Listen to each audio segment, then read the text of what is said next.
Hello friends, എല്ലാവർക്കും നമസ്കാരം. നിങ്ങൾ ഏവരും കാത്തിരിക്കുന്ന രേവതിയുടെയും സച്ചിയുടെയും ഇന്നത്തെ വിശേഷത്തിലേക്ക് എല്ലാ കൂട്ടുകാർക്കും സ്വാഗതം. എല്ലാവർക്കും നല്ലൊരു ദിവസം ആശംസിച്ചുകൊണ്ട് തന്നെ നമുക്ക് ഇന്നത്തെ സൂപ്പർ ഹിറ്റ് വിശേഷത്തിലേക്ക് കിടക്കാം. അതിനു മുമ്പായിട്ട് ആരെങ്കിലും നമ്മുടെ ഈ ചാനൽ ആദ്യമായിട്ട് കാണുന്നുണ്ടെങ്കിൽ ഒന്ന് സബ്സ്ക്രൈബ് ചെയ്ത് വെച്ചോളൂ.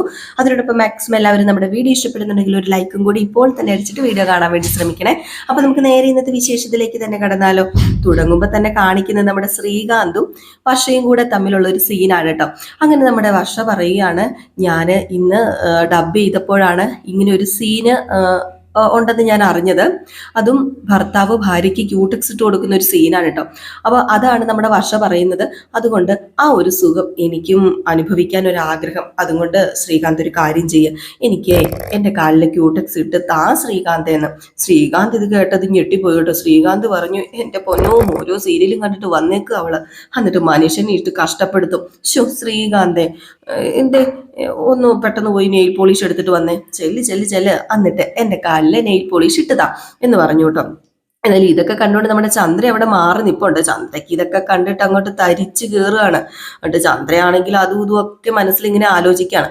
ഈ സമയത്ത് നമ്മുടെ ശ്രീകാന്ത് നെയിൽ പോളിഷ് എടുത്തോണ്ട് വന്നു. വർഷയുടെ കാലയിൽ നെയിൽ പോളിഷ് ഒക്കെ ഇട്ട് കൊടുക്കാൻ അങ്ങ് തുടങ്ങി കേട്ടോ. അങ്ങനെ നമ്മുടെ വർഷ നെയിൽ പോളിഷ് ഒക്കെ ഇടുന്നതൊക്കെ ഇട്ടൊക്കെ ഇങ്ങനെ നോക്കിയിരിക്കുന്നു, ആസ്വദിക്കുന്നു. ചന്ദ്രയ്ക്കാണെ പിടിക്കുന്നില്ല. ചന്ദ്ര ഇത് കണ്ടോണ്ട് ഇങ്ങ് വന്നില്ല. ചന്ദ്ര സമ്മതിക്കുവോ? ചന്ദ്രയ്ക്ക് അങ്ങ് തരിക്കാനങ്ങ് തുടങ്ങി, മേലാകെ വിറയ്ക്കാൻ അങ്ങ് തുടങ്ങി. എന്നിട്ട് ചന്ദ്ര ഇങ്ങ് വന്നിട്ടോ. ചന്ദ്ര ഇങ്ങ് വന്നിട്ട്, എടാ ശ്രീകാന്തേ, നീ എന്താടാ ഈ കാണിക്കുന്നതെന്ന് ചോദിച്ചു. അപ്പം പെട്ടെന്ന് വർഷ ചോദിച്ചു, ആന്റിക്ക് കണ്ണ് കാണത്തില്ലേ ആന്റി? ശ്രീകാന്ത് എന്റെ കാലില് നെയിൽ പോളിഷ് ഇട്ട് തരുന്നു. ഓ എന്റെ പൊന്നു മോളെ വർഷേ, നീ എന്തൊക്കെ ഈ കാട്ടിക്കൂട്ടുന്നത്? ശ്രീകാന്തിനെ കൊണ്ട് എന്തിനാ നീ നെയിൽ പോളിഷ് ഇടിപ്പിക്കുന്നത്? അതിന്റെ വല്ല കാര്യവും നിനക്കുണ്ടോ? അത് കൊള്ളാം. ആന്റി എന്താ ഈ പറയുന്നത്? ശ്രീകാന്ത് എനിക്ക് നെയിൽ പോളിഷ് ഇട്ട് തരുന്നു, അതിനിപ്പം പ്രശ്നം എന്തായിരിക്കുന്നത്? ഒരു പ്രശ്നവും ഇല്ല. ആന്റിക്ക് എന്താ വേണ്ടത്? എന്താ ആന്റി ഇത്? അല്ല മോളെ, ഇതൊക്കെ ഇതൊക്കെ നമ്മള് കുടുംബത്തിൽ പിറന്നവർക്ക് ചേരുന്ന പരിപാടിയാണോ? കുടുംബത്തിൽ പിറന്നവർക്ക് ചേരുന്ന പരിപാടിയാണോ എന്ന് എന്തൊക്കെയാ ആന്റി ഈ വിളിച്ചു പറയുന്നത്? അല്ല, ഭർത്താവിനെ കൊണ്ട് കാല് തിരുമിക്കുക, ക്യൂടെക്സ് ഇടിപ്പിക്കുക, ഇതൊക്കെ അത്ര നല്ല കാര്യമല്ല മോളെ. അപ്പൊ നമ്മുടെ വർഷ പറഞ്ഞു, ഹസ്ബൻഡ് നെയിൽ പോളിഷ് ഇട്ട് തരുമ്പോഴേ അതിന്റെ ഫീലിംഗ് ഒന്ന് വേറെ തന്നെയാ ആന്റി. അല്ല, നിന്റെ കൈക്കൊരു കുഴപ്പമില്ലല്ലോ? അല്ല, ഇതേ അതുകൊണ്ട് കാലില് ഇട്ടാൽ എന്താ പ്രശ്നം ഇരിക്കുന്നത്? ആ, പിന്നെ എന്താ നിനക്ക് കുഴപ്പം? ഓ എന്റെ പൊന്നാന്റി, കാലും കൈയും തമ്മിൽ വലിയ വ്യത്യാസമൊന്നുമില്ല. ദേ എന്റെ കയ്യിൽ നെയിൽ പോളിഷ് ഇട്ട് എന്ന് പറഞ്ഞിട്ട് ഒരു കുഴപ്പമില്ല. അപ്പോഴത്തേക്കും വർഷ പറഞ്ഞു, അത് പിന്നെ പാവം അവക്ക് ടയേർഡല്ലേ, അവൾക്ക് വയ്യല്ലോ, അതുകൊണ്ടാ അമ്മേ ഞാൻ ഇട്ട് കൊടുത്തത്. ഓ ആരെങ്കിലും കണ്ടാ എന്ത് കരുതും? അല്ല, ആരെങ്കിലും കണ്ടാൽ നമുക്കെന്താ? ഹസ്ബൻഡിന്റെ കാല് വൈഫ് മസാജ് ചെയ്യുന്നു, വൈഫിന്റെ കാല് ഹസ്ബൻഡിന് മസാജ് ചെയ്യുന്നു, നെയിൽ പോളിഷ് ഇട്ട് കൊടുക്കുന്നു. ഇതൊക്കെ എന്തിനാ ആന്റി സീരിയസ് ആയിട്ട് എടുക്കുന്നത്? അല്ല, എന്ത് പറഞ്ഞാലും നിന്റെ ഭർത്താവല്ലേ, കുറച്ച് ബഹുമാനമൊക്കെ കൊടുക്കണ്ടേ? ബഹുമാനം കൊടുക്കാൻ ഇവരാരാ? ഞാൻ പഠിച്ച സ്കൂളിലെ പ്രിൻസിപ്പളോ? ഇവൻ എന്റെ ഹസ്ബൻഡ് അല്ലേ, ഇവരെന്തിനാ ഞാൻ ബഹുമാനം കൊടുക്കുന്നത്? ആന്റി എന്താ ആന്റി പറയുന്നത്? ഞങ്ങൾക്കിടയിൽ പരസ്പര റെസ്പെക്റ്റ് ഒക്കെ ഉണ്ട്. ഇങ്ങനെയൊക്കെയല്ലേ ലവ് എക്സ്പ്രസ് ചെയ്യുക. ലവ് എക്സ്പ്രസ് ചെയ്തില്ലെങ്കിൽ പിന്നെ എന്തിനാ നമ്മൾ ജീവിച്ചിരിക്കുന്നത്? നമ്മൾ ജീവിച്ചിരിക്കുമ്പം ലവ് ഒക്കെ അങ്ങോട്ടൊക്കെ എക്സ്പ്രസ് ചെയ്യണം. ആ ഫീലിങ്സ് ഒക്കെ നമ്മൾ അറിയണം. ശ്രീകാന്ത് ഇട്ട് കഴിഞ്ഞെങ്കിൽ ആ നെയിൽ പോളിഷിങ് തന്നെ എന്ന് പറഞ്ഞിട്ട് നമ്മുടെ വർഷ അത് മേടിച്ചിട്ട്, ആന്റി ഇത് പിടിച്ചേ. ഇനി ഞാൻ നിനക്ക് നെയിൽ പോളിഷ് ഇട്ട് തരണോ? ആന്റി എനിക്ക് നെയിൽ പോളിഷ് ഇട്ട് തരുമോന്ന് വേണ്ട. ഇത് അങ്കിളിന്റെ കൈ കൊടുത്തിട്ട് ആന്റിയുടെ കയ്യിലും കാലിലൊക്കെ ഇട്ട് തരാൻ പറയണം. എന്താ നീ പറയുന്നത്? ഇത് പിടിച്ചേ ആന്റി, അങ്കിളിനോട് നെയിൽ പോളിഷ് ഇട്ട് തരാൻ പറയാ ആന്റി. അപ്പൊ ആന്റിക്ക് ഫീലിങ്സ് മനസ്സിലാകും, ആ ഒരു സുഖം ആന്റിക്ക് കിട്ടും. ആന്റി ചെന്ന് എന്നിങ്ങനെ പറഞ്ഞ് കയ്യിൽ നെയിൽ പോളിഷ് കൊടുത്തു കേട്ടോ. നമ്മുടെ ചന്ദ്ര ആ നെയിൽ പോളിഷും പിടിച്ചുകൊണ്ട് ഇങ്ങനെ ഇരിക്കുവാണ്. നെയിൽ പോളിഷിലേക്ക് നോക്കി വർഷ എന്താ കാണിക്കുന്നത്, എന്താ പറയുന്നത്, ഇവക്ക് എന്താ നെല്ലിക്കാത്തളത്തിന്റെ ഉറവുണ്ടോ എന്നുള്ള രീതിയിലാണ് നമ്മൾ ചന്ദ്ര നിൽക്കുന്നത്. ഏതായാലും ചന്ദ്ര ആ ക്യൂടെക്സും കൈ പിടിച്ചോണ്ട് അങ്ങ് പോയി കേട്ടോ. അപ്പോഴത്തേക്ക് നമ്മുടെ ശ്രീകാന്തും വർഷ ഇവിടെ നിപ്പുണ്ടല്ലോ, ചന്ദ്രയാണല്ലോ അങ്ങ് പോയത്. അപ്പൊ നമ്മുടെ ശ്രീകാന്ത് പറഞ്ഞു, എന്താടി വർഷ, എന്തിന്റെ കാര്യമായിരുന്നു നിനക്ക്? ഇതിന്റെ വല്ല കാര്യം ഉണ്ടായിരുന്നോ? എന്താ ശ്രീകാന്ത്, ഞാൻ ചെയ്തതിൽ എന്താ കുഴപ്പമിരിക്കുന്നത്? ആന്റി അങ്കിളൊന്ന് ട്രൈ ചെയ്ത് നോക്കട്ടെ, എന്നാലേ ആ ഫീലിങ്സ് അവർക്ക് മനസ്സിലാവത്തുള്ളൂ. എന്റെ ഈശ്വര, ഇതിനി എവിടെ പോയി അവസാനിക്കുന്നു എനിക്കറിയത്തില്ല എന്ന് പറഞ്ഞുകൊണ്ട് നമ്മുടെ ശ്രീകാന്ത് അവിടെ നിൽക്കുകയാണ്. ഈ സമയത്താണെങ്കിൽ രവീന്ദ്രൻ പത്രമൊക്കെ വായിച്ചുകൊണ്ടിരിക്കുകയാണ്. പാവം പിടിച്ച മനുഷ്യനെ ഒന്ന് ഓർത്തു നോക്കിക്കോണം. ആ സമയത്തേക്ക് നമ്മുടെ ചന്ദ്ര അങ്ങ് എന്നിട്ട്, ഓ, ഈ നേരമായിട്ട് പത്രം വായിച്ച് കഴിഞ്ഞില്ലല്ലേ, ഈ വീട്ടിൽ എന്തൊക്കെയാ നടക്കുന്നതെന്ന് നിങ്ങൾക്കറിയോ? എനിക്കാണെങ്കിൽ ദേഷ്യം വന്നിട്ട് വയ്യ. ചന്ദ്രൻ, ഇതിന് മാത്രം ദേഷ്യം വരാന് എന്താ പ്രശ്നം? അവള് ഇവിടുത്തെ മഹാറാണിയാണോ അതോ ഇനിയിപ്പോ ഇവിടുത്തെ മരുമോളാണോ? എനിക്കൊരു സംശയം. ഓ, രേവതീനെ പറയുമായിരിക്കും അല്ലേ? അല്ല, രേവതീനെ ഞാനൊന്നും പറഞ്ഞില്ലല്ലോ. ഓ, മറ്റു രണ്ട് മരുമക്കളെയും തലയിൽ കയറ്റി വെച്ചോ. രേവതീനെ നീ കുറ്റം പറഞ്ഞോ? ആ, ഞാൻ ശ്രീകാന്തിന്റെ ഭാര്യനെ കുറിച്ച് എന്റെ പൊന്നു മനുഷ്യ പറഞ്ഞത്. ശ്രീകാന്തിന്റെ ഭാര്യനെ കുറിച്ചോ? നീ ഇങ്ങനെയൊന്നും പറയാറില്ലല്ലോ. അല്ല, അവള് നിന്റെ ചെല്ലക്കുട്ടിയല്ലേ? അവളെ നീ ഒരിക്കലും വഴക്ക് പറയാറില്ലല്ലോ. പിന്നെ എന്താ പറ്റിയത്? അവളെ ശ്രീകാന്തിനെ പെടാപ്പാട് പെടുത്തുക. ഒരു ഭർത്താവിന് കൊടുക്കേണ്ട വിലയും ബഹുമാനവും ഒന്നും കൊടുക്കുന്നില്ലെന്നേ അവളവന്. ഈ ഭർത്താവിന് കൊടുക്കേണ്ട വിലയും ബഹുമാനവും കൊടുക്കേണ്ടത് അത് നീയല്ലേ എനിക്ക് തരാത്തത്. ദേ രവിയേട്ട, ഞാൻ രവിയേട്ടനെ ബഹുമാനിക്കുന്നില്ലേ? ബഹുമാനം കാണിച്ചോണ്ടിരിക്കല്ലേ, ദേ ഇപ്പോഴും കാണിച്ചോണ്ടിരിക്കുന്നു. ഓ, എന്റെ പൊന്നി രവിയേട്ട, ഞാൻ പറയുന്നൊന്ന് കേക്ക്. അവരുടെ മുറിയിൽ ചെന്നൊന്ന് നോക്കിക്കേ. ഓ, അവിടെ നടക്കുന്ന കൂത്ത് അപ്പ കാണാം. എന്തൊക്കെ കൂത്താന്നറിയാമോ? അവനെ അവളുടെ കാല് തിരുമി കൊടുക്കുന്നു, അതുപോലെ തന്നെ ക്യൂടെക്സ് ഇട്ട് കൊടുക്കുന്നു. ഓ, വർഷക്കാലിങ് നീട്ടി വെച്ചിരിക്കുക. അവന് ഒരു ഉളുപ്പും ഇല്ലാതെ മസാജ് ചെയ്ത് കൊടുക്കുന്നത്. ഓ, അതാണോ വലിയ കുഴപ്പം? അതാണോ വലിയ തെറ്റ്? ഇതാണല്ലേ നിന്റെ പ്രശ്നം? എന്റെ പൊന്നു ചന്ദ്രേ, അവര് ഭാര്യയും ഭർത്താവും അല്ലേ, അവരെന്തെങ്കിലും ചെയ്യട്ടെ. നീ എന്തിനാ അവരുടെ റൂമിൽ ചെന്ന് അതൊക്കെ എത്തി നോക്കാൻ പോയത്? പിന്നെ ഈ വീട്ടിൽ എല്ലായിടത്തും എന്റെ കണ്ണ് വേണ്ടേ? ഞാനല്ലേ ഈ വീട്ടിലെ ഗ്രഹനാഥ. അപ്പൊ ഞാൻ എല്ലായിടത്തും നോക്കണ്ടേ? അവനെ അടിമയാക്കി വെച്ചേക്ക രവിയേട്ടാ. ഇതൊന്നും ചുമ്മാ കണ്ട് നിൽക്കാൻ എനിക്ക് പറ്റത്തില്ല. എനിക്കാണെങ്കിൽ ചൊറിഞ്ഞു വരികയാണ്. ഇച്ചിരി ചൊറിച്ചിൽ കൂടുതലാ നിനക്ക്. ആ ചൊറിച്ചിൽ അങ്ങ് മാറ്റി വെക്ക്. എന്റെ പൊന്ന് രവിയേട്ട, ഞാൻ പറയുന്ന കേക്ക്. ദേ, ഞാൻ രവിയേട്ടനെ എടാ പോടാന്ന് വിളിച്ചിട്ടുണ്ടോ? അവളെ എടാ പോടാന്നാ വിളിക്കുന്നത്. ഇപ്പം കാല് മസാജ് ചെയ്തു, കാലിന് നഖത്തില് പോളിഷ് ചെയ്യാൻ പറയുന്നു. ഒരു നാണവും ഇല്ലാതെ അവൻ അതെല്ലാം ചെയ്തു കൊടുക്കുക. അവൻ പോളിഷ് ചെയ്യേ മസാജ് ചെയ്യേ എന്ത് വേണേലും ചെയ്ത് കൊടുക്കട്ടെ ചന്ദ്രൻ. ഇല്ല രവിയേട്ട, ഇതൊന്നും ചുമ്മാ വിടാൻ പറ്റത്തില്ല. അല്ല, അടിമപ്പണി ചെയ്യാൻ വേണ്ടിയാണോ അവൻ കെട്ടിയത്? ഇതൊന്നും ശരിയല്ല വർഷ എന്ന് പറഞ്ഞപ്പോഴേ അവൾ എന്നോട് പറയാ, ആദ്യം ചെന്ന് അങ്കിളിനോട് നെയിൽ പോളിഷ് ചെയ്തു തരാന്. ആണോ? അങ്ങനെ പറഞ്ഞോ? ആ, ദേ നെയിൽ പോളിഷും തന്നു. ദേ കണ്ടോ? അപ്പോഴത്തേക്ക് നമ്മുടെ രവീന്ദ്രനൊന്നും ഞെട്ടിട്ടോ. രവീന്ദ്രൻ ചോദിച്ചു, അല്ല, നിന്റെ ഉദ്ദേശം എന്താ? അല്ല, ഇപ്പൊ ഞാൻ എന്താ ചെയ്യണ്ടേ? നിന്റെ കാലിലെ നഖത്തില് നെയിൽ പോളിഷ് ഞാൻ ഇട്ട് തരണോ? അത് പിന്നെ ഞാൻ അങ്ങനെ ചെയ്യിപ്പിക്കുവോ? രവിയേട്ട, അവൾ എന്തൊക്കെയാ കാണിച്ചു കൂട്ടുന്നത്? പെണ്ണാണെന്നുള്ളൊരു വിചാരം വേണ്ടേ? എനിക്ക് ആ വിചാരമുണ്ട്. അവള് തലേ കയറി നിരങ്ങിയാലും അവനൊന്നും പറയത്തില്ല, ഒന്നും മിണ്ടാതെ അനുസരിച്ച് പട്ടി വാലാട്ടുന്ന പോലെ നിൽക്കുന്നത്. അതൊക്കെ കാണുമ്പോഴാ.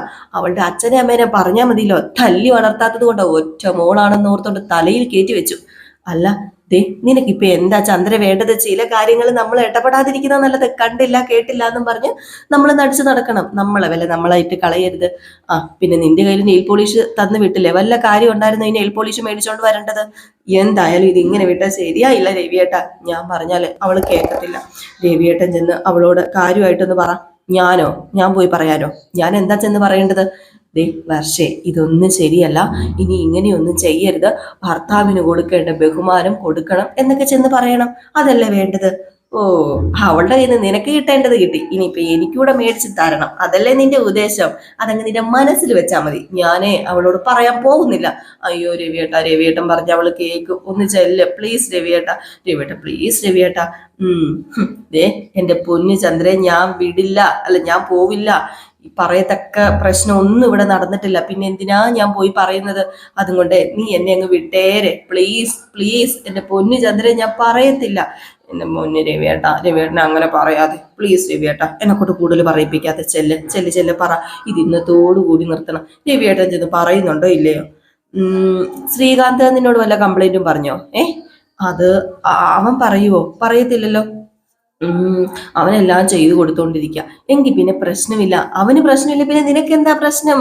നീ വിട്ടുകള. ഇന്നത്തെ കാലത്തെ പിള്ളേരല്ലേ, അവരിങ്ങനെയൊക്കെ തന്നെയാ. അത് ഭാര്യ ഭർത്താക്കൾ മാത്രമല്ല, അവര് മനസ്സ് രണ്ടും കൂടെ ചേർന്ന് ഒന്നായ രണ്ട് വ്യക്തികളാണ്.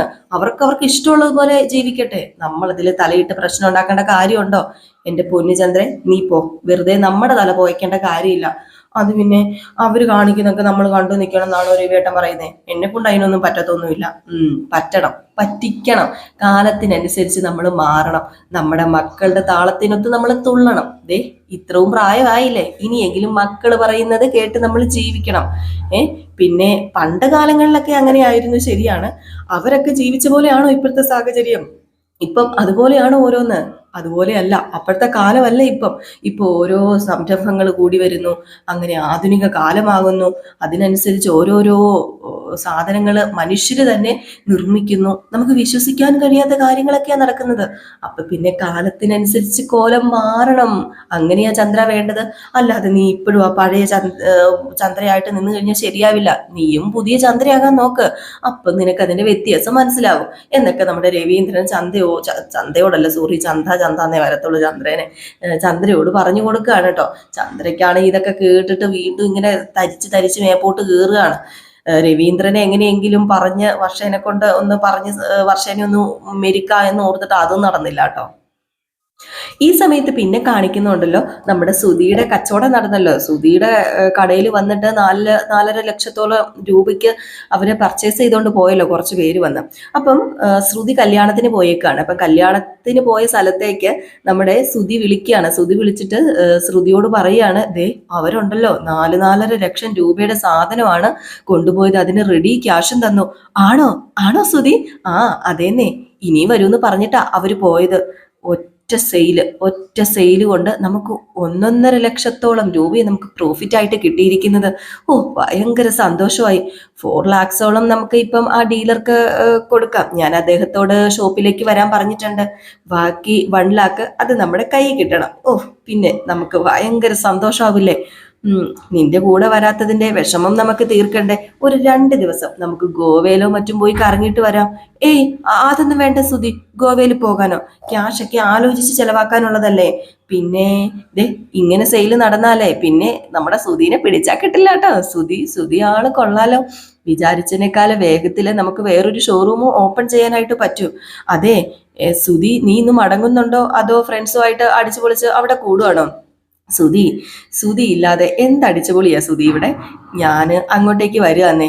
താലികെട്ട് കഴിഞ്ഞ് ഭക്ഷണം കഴിച്ച ഉടനെ തന്നെ ഞാൻ അങ്ങോട്ടേക്ക് മടങ്ങി വരും. എങ്കിൽ പിന്നെ ഓക്കെ സുധി, ഇപ്പൊ ഫോൺ വെച്ചേരെന്ന് പറഞ്ഞ് ഫോൺ വെക്കാണ്. ഈ സമയത്താണ് നമ്മുടെ സുധിയുടെ കടയിൽ 2 പേര് വരുന്നത് കേട്ടോ. അപ്പൊ ഒരു ഉദ്യോഗസ്ഥരാണ് വരുന്നത്. അപ്പൊ 2 പേരെ കണ്ടത് നമ്മുടെ സുധി വരൂ കേറി വാ എന്നൊക്കെ പറഞ്ഞിങ്ങനെ വിളിക്കുകയാണ്. അപ്പോഴത്തേക്കും അവർ ചോദിച്ചു, ഈ കടയുടെ ഓണർ ആരാ? അത് പിന്നെ ഞാനാണ്. സാർമാർക്ക് ഏത് പ്രൊഡക്റ്റാ വേണ്ടത്? അല്ല, കുറച്ച് മുമ്പ് 2 പേര് വന്ന് ഇവിടുന്ന് കുറച്ച് പർച്ചേസ് ചെയ്തുകൊണ്ട് പോയില്ലേ, ഒരു 5 ലക്ഷം രൂപ തന്നിട്ട്. ആ അതെ. അല്ല, അവര് പറഞ്ഞിട്ട് പർച്ചേസ് ചെയ്യാൻ വന്നതാണല്ലേ? അത് അവര് ക്യാഷ് ആണോ തന്നത്? ആ ക്യാഷ് നിങ്ങടുത്തെ. ക്യാഷ് എടുക്കാനോ? എന്തിനാ ഞങ്ങൾ ക്യാഷ് എടുക്കുന്നത്? അത് എടുക്കാനല്ലേ പറഞ്ഞത്, ക്യാഷ് എടുക്കാനാ പറഞ്ഞത്. അല്ല, നിങ്ങൾ ആരാ? എനിക്ക് മനസ്സിലായില്ല.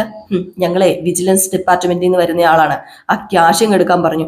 സുധി അന്തം വിട്ടു പോയിട്ടോ. സുധി, വിജിലൻസോ? ആ ക്യാഷ് എടുത്തേ. വിജിലൻസ്? അതെ ശരിയാ, വിജിലൻസ് തന്നെയാ. ക്യാഷ് എടുക്ക് എന്ന് പറഞ്ഞപ്പോഴത്തേക്കും സുധി വീണ്ടും, അത് പിന്നെ സാർ ഇപ്പൊ എന്തിനാ ക്യാഷ് എടുക്കാൻ പറഞ്ഞാൽ ക്യാഷ് എടുത്താൽ മതി എന്ന് പറഞ്ഞിട്ട് അവര് പേടിപ്പിക്കുകയാണ്. അപ്പം നമ്മുടെ സുധി ക്യാഷ് എടുത്ത് ഇങ്ങനെ അവിടെ വെച്ചു. അപ്പോഴത്തേക്കും അവര് ക്യാഷ് ചെക്ക് ചെയ്യാണ് കേട്ടോ. ക്യാഷ് ചെക്ക് ചെയ്ത് കഴിയുമ്പോഴല്ലേ ആ ക്യാഷ് കള്ളനോട്ടാണെന്ന് മനസ്സിലാവുന്നത്. എന്റെ പൊന്നോ, പിന്നെ പറയാനുണ്ടോ? സുധി പെട്ടുപോയില്ലേ.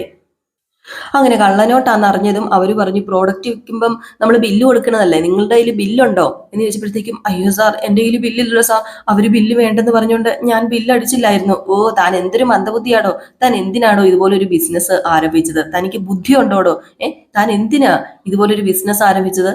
സാധാരണക്കാർക്കൊന്നും പറ്റിയ പരിപാടിയല്ലടോ ഇത്. പിന്നെ എന്തിനാ താൻ ഇങ്ങനെയൊക്കെ ചെയ്തത്? ബുദ്ധിയുള്ളവർക്ക് പറ്റിയ പണിയാ ഇത്.